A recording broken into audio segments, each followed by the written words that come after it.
The Tata Harrier EV can go where no Tata Harrier has gone before, and that's been made possible by its dual motor arrangement. Having one motor at the back and one motor at the front gives it all-wheel drive or quad-wheel drive as Tata Motors markets it. Over this video, we'll quickly experience all the new capabilities this tech has unlocked.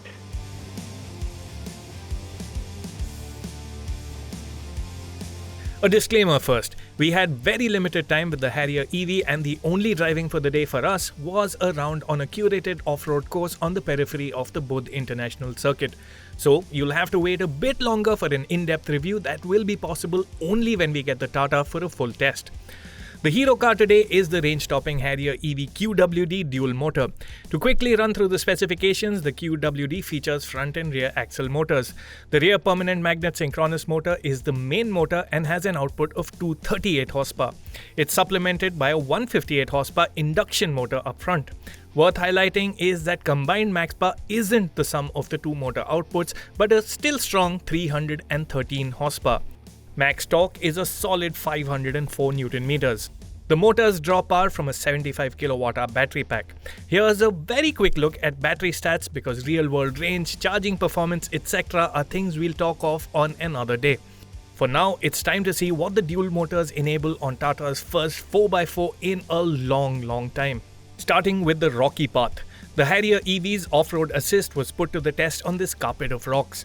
Off-road assist works like an off-road cruise control in which you can set a speed for the vehicle to maintain, down to 5 kph. It worked well to keep the momentum going. The other takeaway was ride comfort. The Harrier EV debuts an all-independent suspension with frequency-dependent dampers, and there was less movement inside the cabin than a regular diesel Harrier with a twist-beam rear suspension would deliver. This newfound comfort should translate to bad roads and potholes as well.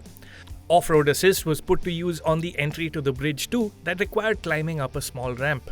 The bigger challenge was the big ramp. The 34-degree incline angle was a daunting sight from behind the wheel and something I'm sure would be impossible in a two-wheel drive SUV. The Harrier EV clawed its way up with grace, and I even tried hill hold assist and it held on gamely.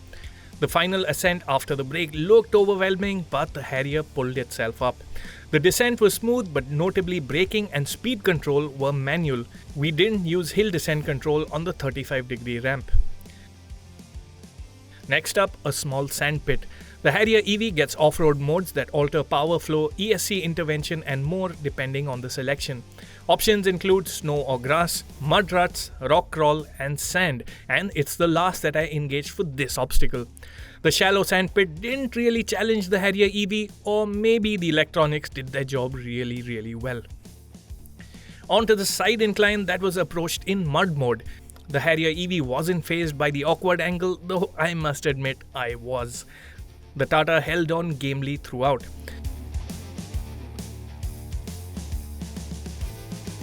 A seesaw added some showmanship to the entry of what was coined the camel's hump. You could think of the obstacle as a visual representation of what the Harrier EV's 25.3-degree approach, 16.6-degree ramp breakover and 26.4-degree departure angles enable. On my run, the Harrier's battery did make gentle contact with the ground on the largest hump. Before you ask, Tata Motors hadn't disclosed the Harrier EV's ground clearance at the event or time of making this video, but the figure should be near 200mm unladen. What followed was a slush pit. Again, an obstacle that would catch your two-wheel drive SUV out. I didn't use off-road assist for my run and control the accelerator myself. I found the Harrier EV to maintain progress, though I'd expected it to slide around a lot more. A look at the footage shows the Harrier EV switching power between the front and rear, though you don't feel it inside the car. Mind you, the Harrier was riding on its standard tires. The last obstacle was a climb up a staircase, a scenario I sincerely hope Harrier EV or other off-road users don't attempt in the real world. The climb was easy enough, but the awkward entry angle to the ramp down and the descent angle itself was a bit unnerving. Again, speed regulation down was manual via the brake pedal. When leveling out at the base, the Harrier EV's chin did touch. All in all, first impressions of the Harrier EV's off-road ability were very positive, and with the monsoons upon us and flooding a very real scenario drivers will have to face, it's handy to know that the Harrier EV can wade through 600mm of water.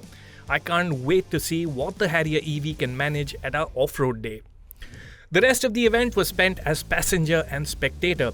The sight of a Harrier EV towing a 24-ton Army 8x8 and a quartet of Harrier EVs pulling off a synchronized J-turn show made for cool viewing. It was also quite exciting to experience the Harrier EV's acceleration.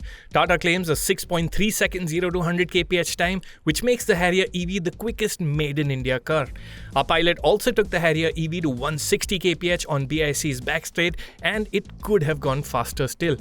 Handling seemed well sorted too, though again I'll reserve judgment till I'm the one behind the wheel.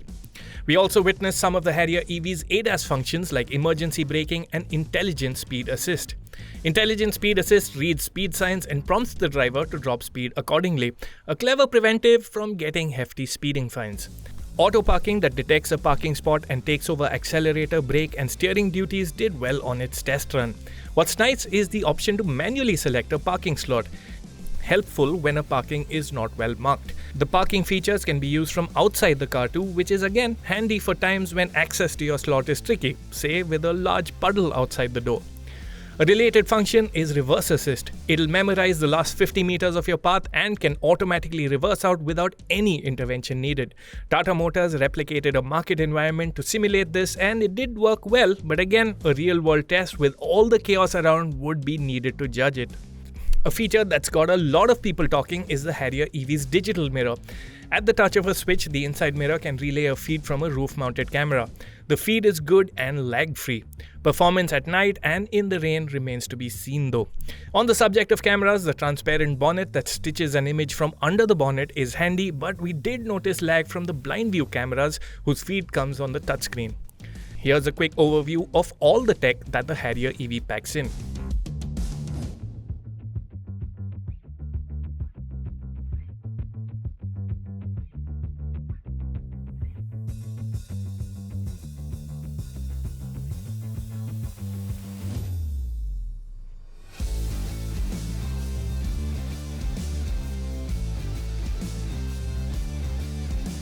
Tata has so far only announced a 21.49 lakh rupee ex-showroom price for the entry Harrier EV. That's with a single rear motor and a smaller 65 kWh battery pack.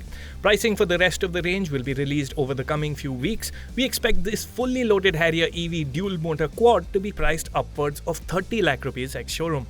How the Harrier EV performs in the real world and how it fares against competition like the Mahindra XEV 9e is something we are itching to know. But the Harrier EV does have something rivals don't have: all-wheel drive. The event day experience sure suggests the hardware gives the Harrier EV off-road capability to back the bragging rights.